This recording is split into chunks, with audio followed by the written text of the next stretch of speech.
Morning to all of you. मैं doctor Vikas Nautiya, associate professor history.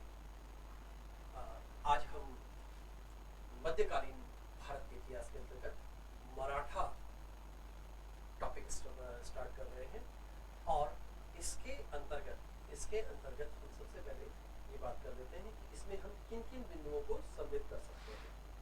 तो one by one हम इस बात को देख लेते हैं। मराठा वन बाय वन पहले इस चीज को समझ लें कि मराठा जब राज्य और साम्राज्य की बात आती है, राज्य या साम्राज्य की बात आती है, तो इसके हम दो भाग करते हैं। पहला भाग करते हैं शिवाजी और उनके छत्रपति जितने भी आगे के रहे उनका साम्राज्य किस तरह से रहा, शिवाजी के उत्तराधिकारियों का और शिवाजी का। और दूसरा पार्ट आता है पेशवा काल। दो तो हमारे पास काल है। अब इसमें इंपॉर्टेंट बात आती है कि इनके स्रोत क्या है, ऐतिहासिक स्रोत क्या है। तो हम दो तरह के स्रोतों की बात करते हैं। पहला बिंदु तो आता है जो मराठों के वहां के स्रोत है, क्षेत्रीय स्रोत हैं, जिसको हम कहते हैं पखर साहित्य, सभासद बखर। तो ये तो ज्यादातर मराठी के साहित्य है। 14वीं 15वीं शताब्दी तक मराठी का विकास होने लगा था, तो मराठी साहित्य है। और दूसरे है फारसी साहित्य। ये फारसी साहित्य मुगलों की तरफ से है।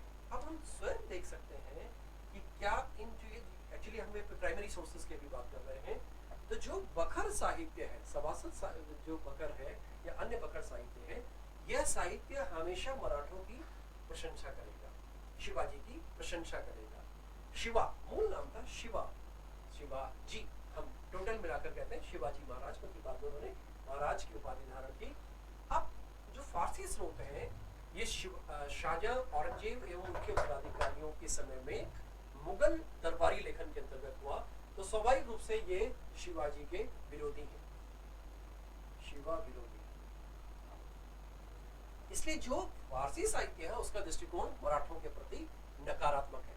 यहां तक कि शिवाजी को वो लोग अनेक ऐसी अपमानजनक बातें कहते हुए नजर आते हैं, जैसे उनको कहते हैं वो पहाड़ी चूहा था, जैसे उनके लिए कह दिया कि ये लुटेरे हैं, लूट करने वाले हैं।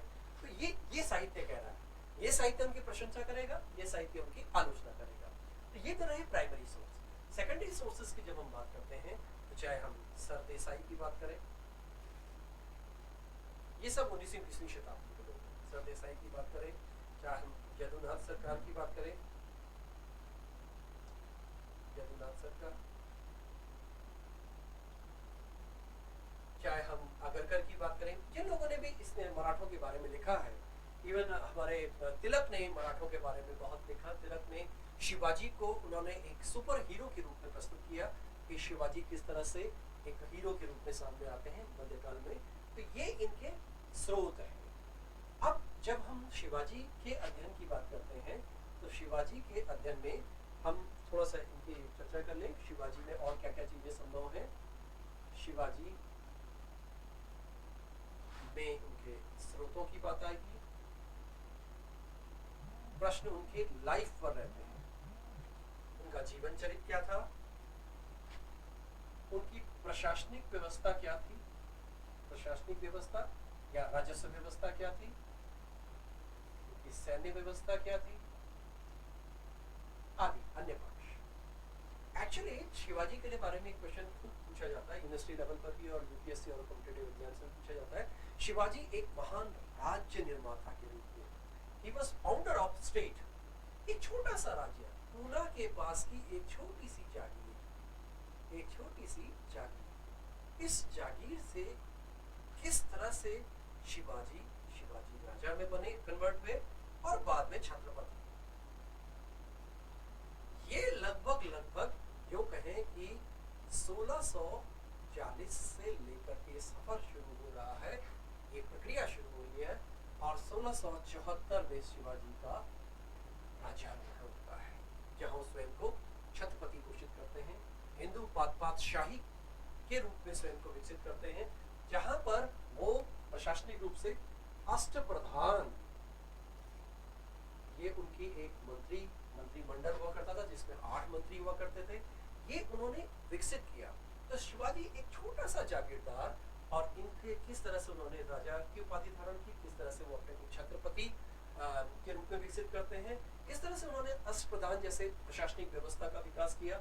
जब हम राजस्व व्यवस्था की बारे में बात करते हैं, तो उनकी जो राजस्व व्यवस्था थी, उन्होंने सरकारी अधिकारियों को नियुक्त करना प्रारंभ किया, और एक व्यवस्था कहते हैं, उसको कहते हैं काठी व्यवस्था, काठी सिस्टम। तो सैन्य व्यवस्था में उनके पास, क्योंकि ये दक्कन का एरिया है, दक्कन का एरिया पठारी एरिया है, तो सैन्य रूप से उनके पास क्या क्या चीजें थी, यहीं पे हम देख लेते हैं। एक तो पैदल सैनिक है, पैदल घुड़सवार, दुर्ग इनके यहाँ सबसे इंपॉर्टेंट है।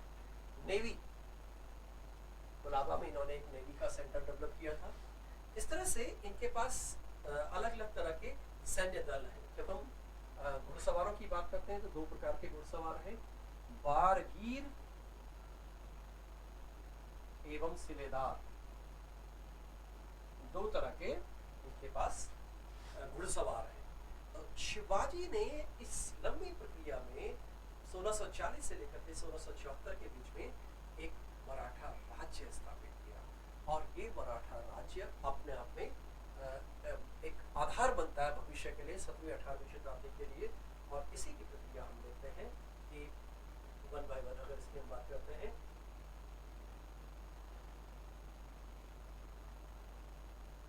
शिवाजी जिन्होंने पूरा इसके आसपास के क्षेत्र में अपना राज्य प्रारंभ किया, धीरे धीरे, इसलिए ये शिवाजी का राज्य जो है वो छोटा सा राज्य है, 3 पार्ट्स हुआ करते थे इसके। और 18वीं शताब्दी तक आते आते आते हम देख रहे हैं कि मराठों ने पेशवाओं के नेतृत्व में भारतीय उपमहाद्वीप के एक बड़े भाग पर अपना नियंत्रण एवं प्रभुत्व स्थापित कर दिया। उसके मूल आधार में, उसके फाउंडिंग मेंबर के रूप में शिवाजी मौजूद है। इस प्रकार से हम शिवाजी के व्यक्तित्व को देखते हैं। अब 2 बातें आती हैं, एक कि शिवाजी ने साम्राज्य विस्तार क्या और किस रूप में किया, क्या और किस रूप में साम्राज्य विस्तार किया। जो प्रारंभिक विजय है,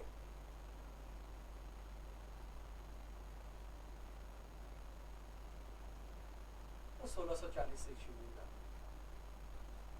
पूर्णदेव उनके गुरु थे, आध्यात्मिक गुरु उनके रामदास थे, समर्थ गुरु रामदास। माता यानी जीजाबाई उनकी मार्गदर्शिका थी, एडवाइजर। ये उनके मुख्य नाम आते हैं जिन्होंने उनके साथ, मतलब जो उनके साथ आधार स्तंभ के रूप में रहे। यह रामदास का नाम इसलिए आ रहा है कि महाराष्ट्र में एक आंदोलन चला जिसे कहा गया महाराष्ट्र धर्म। महाराष्ट्र धर्म,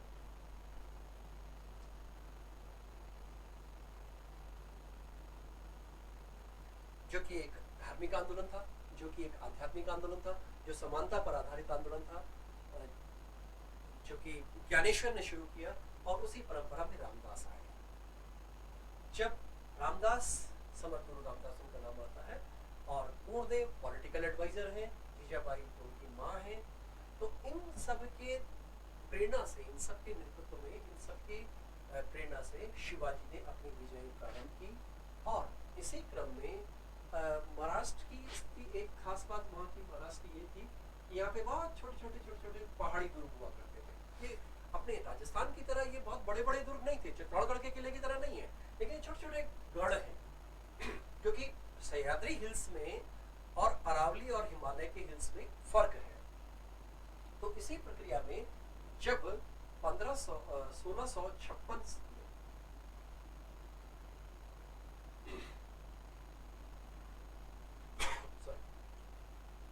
शाहजहां का उत्तराधिकार का युद्ध प्रारंभ हुआ, तो औरंगजेब को इसके लिए भाग लेने के लिए उत्तर की तरफ आना पड़ा, तो दक्षिण में मुगलों का नियंत्रण कमजोर पड़ गया। इसी क्रम में शिवाजी ने सूरत को लूटा और मराठवाड़ा क्षेत्र के बहुत से किलों पर अपना नियंत्रण स्थापित कर लिया। इसलिए औरंगजेब ने क्या किया कि शायस्ता खान, उसका मामा था रिश्ते में, शायस्ता खान और बाद में जयसिंह, इन दो को शिवाजी का दमन करने के लिए भेजा। अब यहाँ पर एक चीज का ध्यान रखने की जरूरत है कि जो मराठा का उदय शिवाजी के नेतृत्व में हो रहा है, ये तीन तरह के मुस्लिम राज्य सामने आ रहे हैं, मुस्लिम शासकों के राज्य सामने आ रहे हैं। एक तो मुगल शासक है, एक अहमदनगर है, एक बीजापुर है। मराठे इन तीन जगह सेवाएं देते थे।